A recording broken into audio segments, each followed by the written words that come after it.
안녕하세요. 저는 올해 50대 후반이 된 남자입니다. 지금까지 살아오면서 정말 많은 일을 겪었는데요.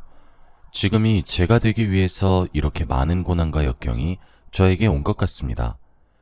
저는 살아오면서 부자의 삶도 살아봤고 거지의 삶도 살아봤어요. 이렇게 극과 극의 두 삶을 살아보면서 정말 많은 것을 깨달았습니다. 저만큼 인생의 굴곡이 심한 사람은 아마 없을 거라고 장담합니다. 다들 저의 이야기를 듣고 힘을 내셨으면 좋겠어요. 저는 어린 나이부터 사업가가 꿈이었습니다. 그래서 주위에서 그렇게 말렸는데도 불구하고 고집을 피워서 사업을 했어요. 제가 사업을 시작할 수 있었던 이유는 저의 의지도 있지만 부모님의 응원도 있었습니다. 제일 친한 친구들까지도 그냥 평범하게 취업하고 평범하게 여자 만나서 평범하게 결혼하라며 사업 준비하는 걸 그만두라고 말리기 일쑤였어요. 그런데 저희 부모님은 달랐습니다. 제가 사업을 하든 취직을 하든 저 하고 싶은 거 하라고 하셨어요. 나중에 후회하지 말고 말이죠. 그리고 그 일에 대한 책임도 오롯이 제가 다 져야 한다고 가르쳤습니다. 어릴 때부터 그렇게 배워왔기 때문에 저는 사업을 하겠다고 더 굳게 다짐할 수 있게 되었죠. 당연히 20대 중반까지 친구들보다 훨씬 뒤떨어졌습니다. 다들 좋은 회사에 취직도 하고 나름의 성공적인 인생을 살았지만 저는 매일 밤마다 사업 준비로 머리가 아팠으니 말이죠. 그런데도 저는 행복했습니다. 하고 싶은 일에 몰두하는 게 이렇게 재밌는지 몰랐거든요. 그렇게 저는 20대 인생을 전부 제 사업에 바치고 사업을 시작했습니다. 당연히 힘들었고 처음엔 많이 포기하고 싶었어요. 그치만 이악물고 했습니다. 밤잠 줄여가면서 하루 종일 사업 생각으로 머리가 아파오고 발품을 팔아가면서 투자자들이랑 미팅도 하다 보니 제 일상이 없어졌어요. 그런데도 시간이 지날수록 제 아이템이 입소문이 나서 투자를 하고 싶다는 사람들이 나오니 그런 거 다 필요 없었습니다. 제 인생이 곧 사업이었으니까요. 저는 점점 사업을 확장시켜 나갔고 결국 30대 후반에는 직원들도 많이 있는 어엿한 회사 대표가 되었죠. 정말 바닥부터 차근차근히 올라온 거였어요. 그만큼 이 자리가 너무 값지고 소중했습니다. 사업이 커갈수록 확실히 경제적으로 부유해지고 여유로워지긴 하더라고요. 그런데 저는 그런 것보다는 제 아이템이 널리 퍼지고 인정받는 게 더 좋았습니다. 제 사업이 커지니 친구들도 하나둘씩 저를 인정해 주었고 저는 그토록 바랬던 성공적인 사업가가 되었습니다. 그런데 20대 때부터 저의 영혼을 갈아서 사업에만 몰두를 하다 보니까 어느덧 40을 바라보고 있더라고요. 그동안 연애는 당연히 해보지 않았고 사람들을 만날 여유조차 없었습니다. 주위 친구들은 다 장가가서 아이까지 낳고 행복하게 살고 있는데 저는 이제서야 제 주위를 둘러보게 되더라고요. 부모님도 어느덧 많이 늙으셨고 얼른 며느리를 보고 싶어 하는 것 같았습니다. 제가 사업가가 되니 주위에서 손짜리 제의가 엄청 많이 들어왔어요. 그런 거에 관심이 없어서 거절했는데 이제 사업가로서 결혼도 필요하다는 생각이 들었습니다. 부부 동반으로 할 수 있는 모임들도 많았고 저도 이제는 누군가의 곁에서 휴식을 취하고 싶다는 생각이 들었거든요. 그래서 그때 제일 먼저 들어온 선자리를 나가기로 했습니다. 그런 자리가 처음이라 어떻게 해야 할지 몰라서 되게 가벼운 마음으로 갔어요. 그 사람과 당장 결혼을 할 생각도 아니었고 단순하게 식사 자리를 가진다는 생각이었죠. 그런데 그 자리에서 만난 여성분은 정말 어리셨어요. 저와 10살은 넘게 차이가 나 보였는데 생각외로 저와 대화도 잘 통했습니다. 어린 나이에도 불구하고 세대 차이가 안 나서 대화를 끊임없이 했네요. 사람들이랑 식사를 하면서 일 얘기를 하지 않은 게 정말 오랜만인 것 같았습니다. 여성분과 식사 내내 재밌고 행복했네요. 그리고 저희는 서로 무언가 맞는다는 느낌이 들었고 그 이후로도 계속 만났습니다. 다들 저보고 도둑놈이다 했지만 저는 상관없었어요. 저를 사랑해주는 여자가 있고 행복하니 그걸로 됐거든요.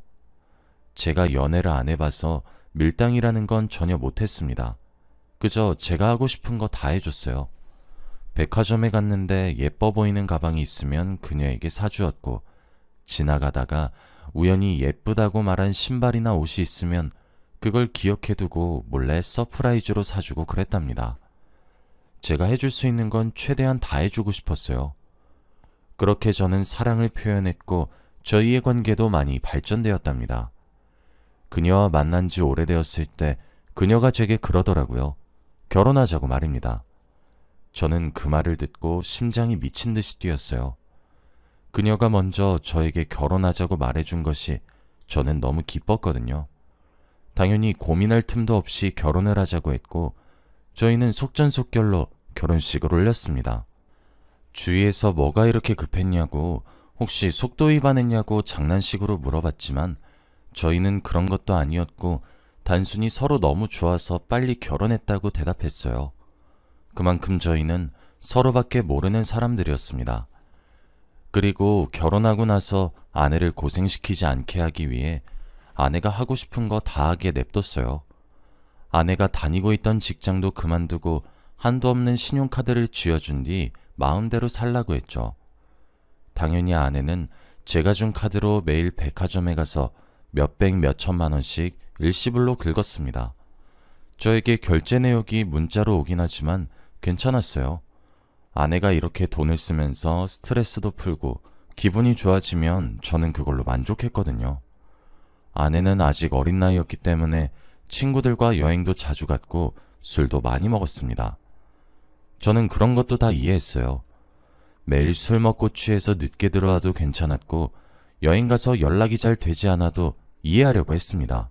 아내를 사랑했으니 말이죠. 평생 제 옆에 있어주기만 하면 된다고 생각했습니다. 그런데 제가 이렇게 사랑한 여자가 저를 떠날 수도 있다는 생각이 들었을 때가 있었어요. 바로 아내가 암에 걸리게 되었습니다.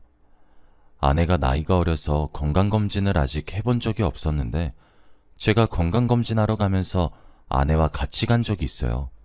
그런데 그 결과에서 암이라는 진단이 나왔습니다. 그 순간 뒤통수를 한 대 맞은 기분이었어요. 아내가 제 곁을 떠날 수도 있다는 생각이 들었습니다. 아내는 검사 결과지를 들고 펑펑 울었어요. 자신이 죽으면 어떡하냐며 자기 버리지 말라며 오열을 했죠.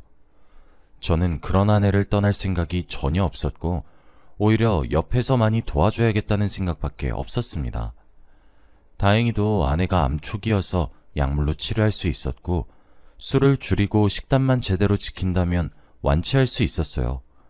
그래서 제가 옆에서 정말 많이 도와주었습니다. 병원에 갈 때마다 늘 같이 가주고 아내보다 제가 더 아내의 식사 식단, 약 먹는 시간 등을 잘 체크해서 일일이 다 말해주었죠. 그만큼 아내가 건강했으면 좋겠다는 생각을 가지고 있었습니다. 저와 아내가 함께 노력해서 아내는 암을 치유할 수 있었어요. 다행히도 정말 초기에 암을 발견해서 거의 1년 만에 완치할 수 있었죠. 그리고 이제 다시 예전처럼 아내와 행복하게 결혼 생활을 할 줄 알았습니다. 아내는 그동안 사지 못했던 걸 잔뜩 카드로 긁어댔고 저는 일에 더 집중을 했죠. 그런데 이제 좀 행복해지려고 하니 다시 제 인생에 고난이 찾아왔습니다. 바로 제 사업이 위태로워지기 시작했거든요. 순식간에 일어난 일이라 대처도 제대로 하지 못했고 최대한 끝까지 붙잡고 있었지만 이미 손을 쓸 수 없는 상태였기 때문에 파산 신청을 하게 되었습니다. 그 많던 직원들이 한순간에 직장을 잃고 저는 빚쟁이가 되었죠. 정말 단기간에 일어난 일입니다. 그때 그저 머리가 새하얘지고 이게 꿈인지 생신지 모르겠더라고요.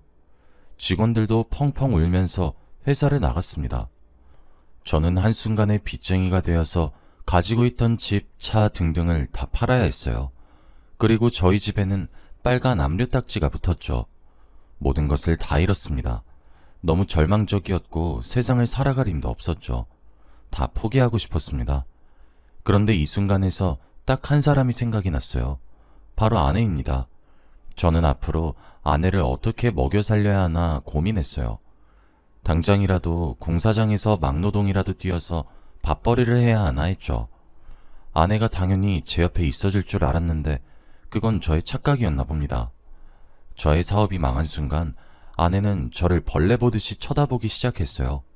그리고 얼마 지나지 않아 저에게 이혼 서류를 주더라고요. 당장 도장 찍으라고 하면서 말이죠.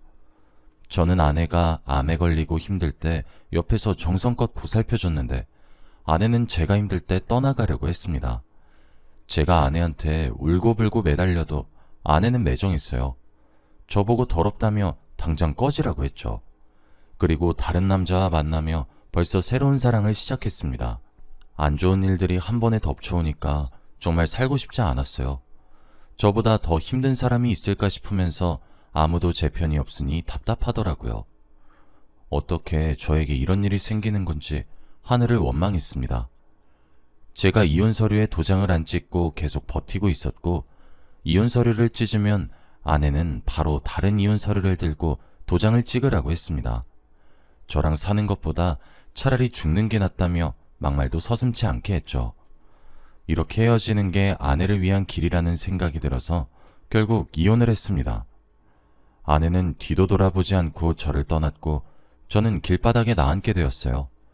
지하철에서 박스를 깔고 잠을 청했습니다. 사람들이 지나가면서 화도 내고 시비도 걸었지만 제가 잘 수 있는 곳은 거기밖에 없었어요. 땡전 한 푼도 없고 자존심도 없었기 때문에 거기서 며칠을 살았네요. 하루 종일 돌아다니면서 저희 같은 사람들을 먹게 해주는 무료급식을 먹고 지하철 밑에 앉아서 사람들한테 돈을 구걸하는 그런 삶을 살았습니다. 불과 몇 달 전까지만 해도 하루에 몇백 몇천만 원은 고민도 하지 않고 결제하는 그런 인생을 살아왔었는데 한순간에 저는 1,000원 한 장도 쓰기 힘든 사람이 되었어요. 그렇게 한 몇 달간 살았습니다. 배고픈 건 일상이 되었고 술 먹은 사람들한테 시비당하는 것도 그저 아무렇지 않게 되었죠. 오히려 그 사람들한테 한 대 맞고 합의금으로 돈을 받는 게 더 이득이라고 생각할 정도로 저는 예전과 많이 바뀌었고 어떻게 살아가야 할지 아무런 계획이 없었습니다. 그런데 우연히 길을 걷다가 익숙한 사람을 만나게 되었어요. 저는 그때 완전히 거지꼴이었습니다. 며칠 제대로 씻지도 못해서 냄새도 많이 났고 떡진 머리에다가 면도도 못해서 수염이 덥수룩했죠. 그런데 이 상황에서 전 와이프를 만나게 되었습니다. 그녀는 멀리서만 봐도 알아볼 수 있었어요. 저와 이혼했을 당시보다 더 화려해졌고 자신을 더 꾸미고 다녔습니다. 그런데 옆에는 한 남자가 있었고 둘은 팔짱을 낀 채 다정히 걷고 있었죠. 저는 멀리서 그녀를 보고 발걸음을 멈추고 멍하니 보고 있었는데 저쪽으로 다가오던 그녀는 저와 눈이 마주쳤습니다. 저를 오랜만에 봐서 놀란 것과 동시에 제가 이렇게 거짓 차림으로 있으니 많이 당황스러워 하더라고요. 그런데 저는 저도 모르게 인사를 하려고 팔을 들었는데 그때 옆에 있던 멋진 남자가 저를 보고 손가락질을 했어요. 저런 거지 새끼들은 내 눈에 안 띄면 좋겠어. 자기도 그렇지? 이런 말을 하며 제 앞을 지나가려고 했고 전 와이프는 그 말에 그러니까 말이야 라며 제 앞을 쌩 하고 지나갔습니다. 저보다 나이는 한참이나 어려 보이는 젊은 남자가 대놓고 삿대질을 하며 저한테 거지 새끼라고 하는데 그 순간 정신이 차려지는 기분이 들었어요. 제가 지금 여기서 뭘 하고 있는지 현실을 자각하게 되더라고요. 그리고 전 와이프 앞에서 이런 꼴을 보이고 있으니 자존감도 미친 듯이 바닥을 쳤습니다. 저는 그 순간 제 남은 인생을 다시 시작하기로 결심했어요. 이를 악물고 그들 앞에서 당당히 저를 내세울 수 있도록 말이죠. 저는 사업을 다시 시작하기로 했습니다. 처음 했을 때보다 더 열심히 했어요. 주위 친구들에게 사정사정해서 겨우 사업 자금을 마련했고 사업했을 때 알고 지냈던 사람들의 도움을 받아서 새로운 일을 시작했어요. 다행히도 한번 해봤던 경험이 있으니 아주 조금은 수월했습니다. 하지만 초심은 잃지 않겠다는 생각으로 이를 악물고 했죠. 그런데 제가 이렇게 사업에만 열중을 하는데 한 여자를 만나게 되었습니다. 그 여자는 정말 아름답고 성격도 너무 좋았어요. 그 당시에 저는 누군가를 만날 여유조차 없었고 그녀와 만날 시간도 없었습니다. 하지만 그녀는 스스로 제가 있는 곳까지 와서 저와 함께 있고 싶어 했고 돈이 없어서 아무것도 해주지 못했던 저에게 자신이 돈을 더 내서라도 저와 함께 있어줬어요. 제가 그녀에게 얻어먹은 것도 많고 좋아한다고 표현도 잘 못했습니다. 그런데도 그녀는 제 옆에서 제가 힘들 때마다 위로도 해주고 조언도 해주었죠. 그녀가 제 옆에 있어주는 것만으로도 저한테는 힘이 되고 큰 위안이었습니다. 제가 돈이 많은 것도 아니고 멋지지도 않은데도 저를 좋아해주는 게 너무 고마웠죠. 그녀의 도움과 주위 사람들의 협조 덕분에 저는 사업을 다시 일으킬 수 있었습니다. 정말 꿈만 같은 인생인 것 같아요. 다시 예전과 같은 실수를 하지 않기 위해 엄청나게 체계적으로 다시 시작했습니다.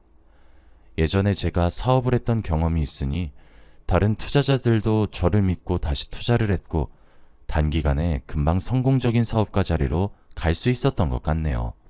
사업이 안정기에 들어가자마자 바로 그녀에게 청혼을 했어요. 힘들 때 제 옆에서 저를 위해주고 저를 믿고 끝까지 기다려준 게 너무 고맙다고 말이죠. 그리고 평생 함께하고 싶다고 저의 진심을 말했습니다. 그녀는 저의 청혼을 받고 눈물을 흘렸고 저희는 정식적인 부부가 되었습니다. 아내한테 해주고 싶은 거 다 해주고 싶어서 예쁜 명품 가방과 신발, 옷 등을 많이 사주었어요.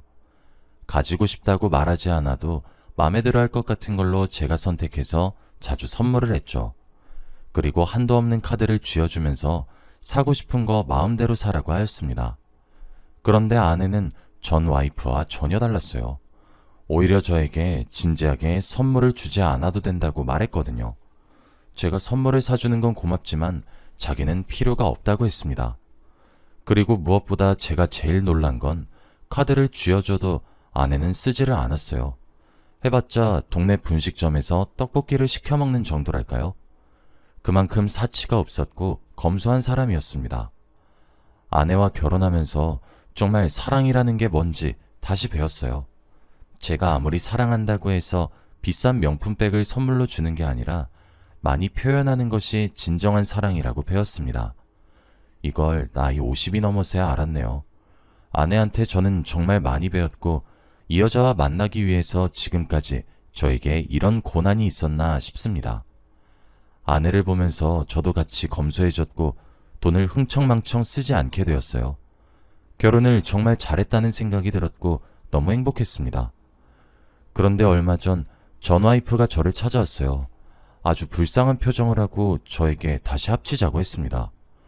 저희 회사로 찾아와서 많은 사람들 앞에서 울고불며 저에게 매달렸죠.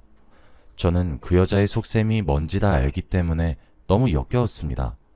그리고 경비를 불러 그 여자를 쫓아냈어요. 그 여자는 쫓겨나면서도 내가 다 잘못했어. 내가 다 미안해. 라며 계속 재결합을 하자는 말만 반복하더군요. 그리고 저는 그 여자 앞에서 보란듯이 제 와이프를 보여줬습니다. 여자가 봐도 제 와이프는 정말 아름답고 예뻐요. 그때 전 와이프의 표정을 보고 속으로 얼마나 비웃었는지 모릅니다. 사람 힘들 때 가차없이 떠나놓고 다시 예전처럼 돌아오니 저한테 매달리는 건 너무 속이 보이는 거 아닌가요? 그 여자와 만났던 그 시간들이 너무 아깝고 상상도 하기 싫습니다. 지금 제 옆에 있는 아내 생각만 해도 부족할 정도거든요.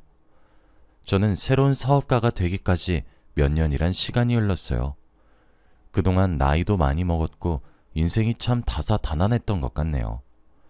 저희 부부는 주말이 되면 근처 동네로 소풍을 가거나 해요. 그리고 장날이 되면 시장에 가서 떡볶이도 먹으면서 도란도란 이야기도 나눕니다. 이렇게 소소한 일상이 얼마나 행복한지 몰라요.